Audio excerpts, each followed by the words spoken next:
Welcome to Practical Access. I'm Lisa Dieker. And I'm Rebecca Hines.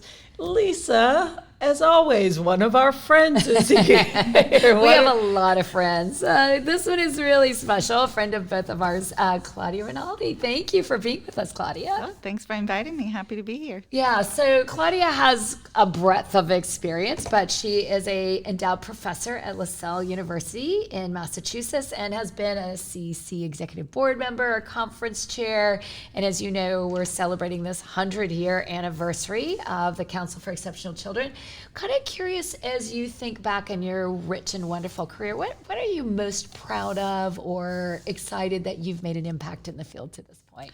Yeah, I think that the thing that I feel most proud of the impact I've had is really bringing the voice of and needs of children with learning disabilities that are also English learners who are bilingual. They bring, a wealth of skills and tradition and culture and language, and not a lot of people really look at that side of it. So that's kind of what I'm most proud of, is to just kind of put them in the table in the conversation and kind of get people to think about it. Yeah, you've really brought a gift for that for us. And seeing the strength of that. Like, I think your voice has been the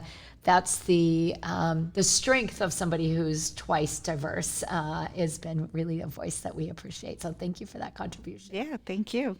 And one of the reasons that we like Claudia so much is that she shares our belief that everything doesn't have to be parceled out and services in tiny little pigeonholes. So as you think about strategies specifically, what would you tell new teachers or teachers who just are not used to working with language learners? What are some things that they need to know or some tips you might have? Yeah, I love that question, because I think the tip or the strategy that we know comes from research and evidence in the field is, peer-mediated learning, which really talks about engaging your students, in this case, the majority culture students with the minority students that are learning English, and creating really an inclusive place for them to be able to hear good models of English, but also allow them to work in contexts where they could each learn from the value of their own culture and language, right? So creating opportunities for them to use translanguaging, but also to be able to learn the content from each other and be able to grow on both ends, both culturally learning about this new student who's learning English and their culture and language, but for the English learner to kind of know about, what it's like to be in a classroom in America, learning English and interacting and learning the content and curriculum. So I love that response, because I think that's the struggle for teachers, but I also wonder where you might suggest for parents. I mean, I'm just imagining I'm a parent and my child speaks two languages, and I just have a suspicion that something's not right, but I don't know if it's a learning disability, if it's a language.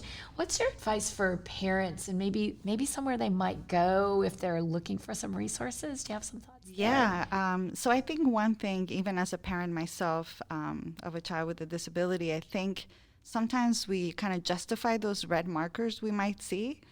So just acknowledging that if you do think that there is a problem, there might be, and that you need to follow up on those resources. One organization that really kind of puts the information in a biteable size for parents is understood.org.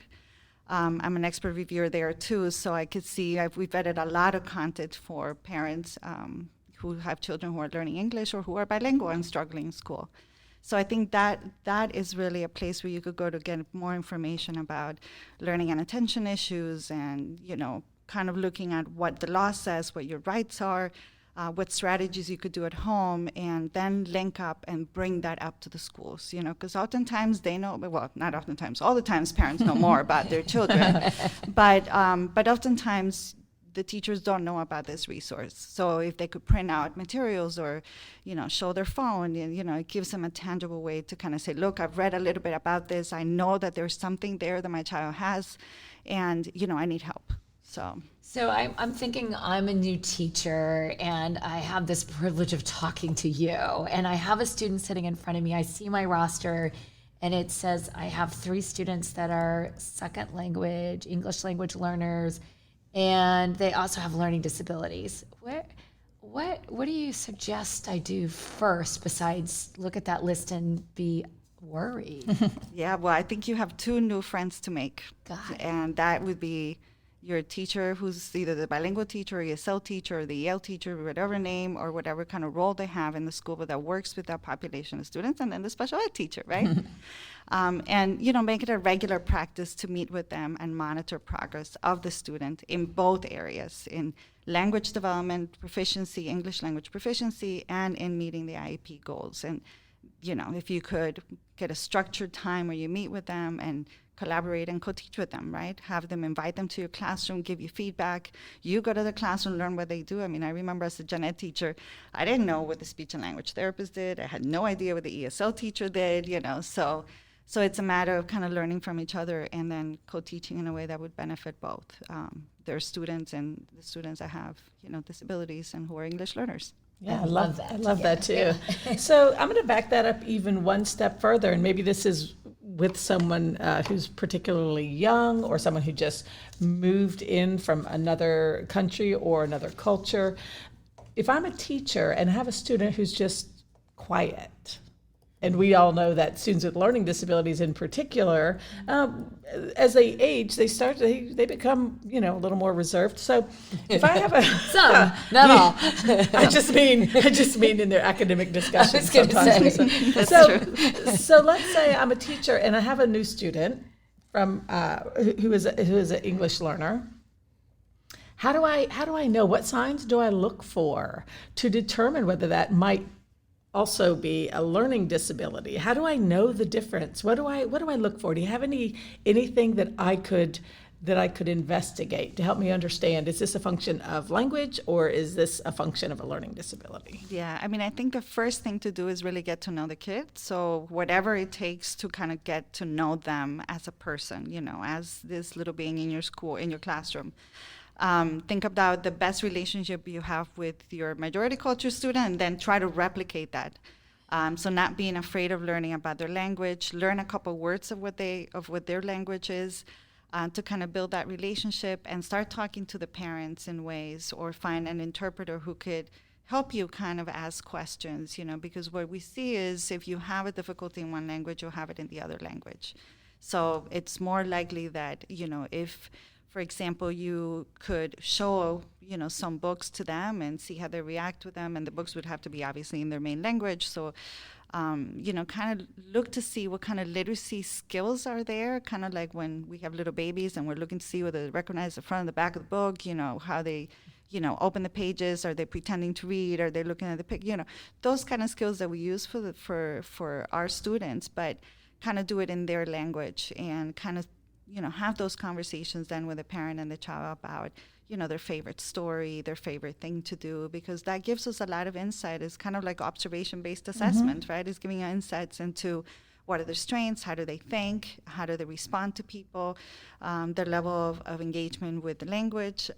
So you could really learn, is it really an English proficiency problem, but they have a lot to say, or, they just don't really seem to be understanding in either language. I love it.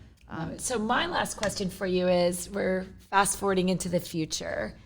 What is your vision? What do you hope for? What do you hope it looks like for the beautiful, rich diversity of a child who has a learning uniqueness and has the beauty richness of having more than one language? So I'm going to push back and say I want to do it for the child, but I also want to do it for the teachers. Okay, right? I love it. Love it. For the child, I think, what I envision is teachers that could send them the message that they can make it.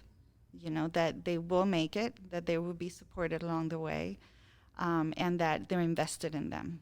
So if the children can have that feeling inside them, I think they'll know that they're going to be okay. English will come, and they'll be able to, become contributing members of society, which is what we want, right? For the teachers, I think my vision is that we diversify the teacher pipeline, because 92% of teachers are white in the state where I teach, and around the country is about 80%. So it's not about feeling scared that we're diversifying in the teaching field. It's barely even making a dent in having kids see teachers that look like them, because that is what helps build relationship. Think about the last time you saw somebody that looked like you, that was your age, or that came from the same state or went to the same restaurant or whatever. There is a link already established with that. And I think our students who are bilingual and English learners don't really get to meet a lot of people in the process that they can, relate to in things and then build relationships. And that's what's keeping them back. So how do we change that? That's my vision, is to change that. Thanks. Beautiful response. Thanks, Claudia. You're All welcome. right. Thanks Well, for having me. Thanks for joining us. And if you have any questions, you can tweet them at Access Practical, or you can post them on our Facebook page. Thanks again, Claudia.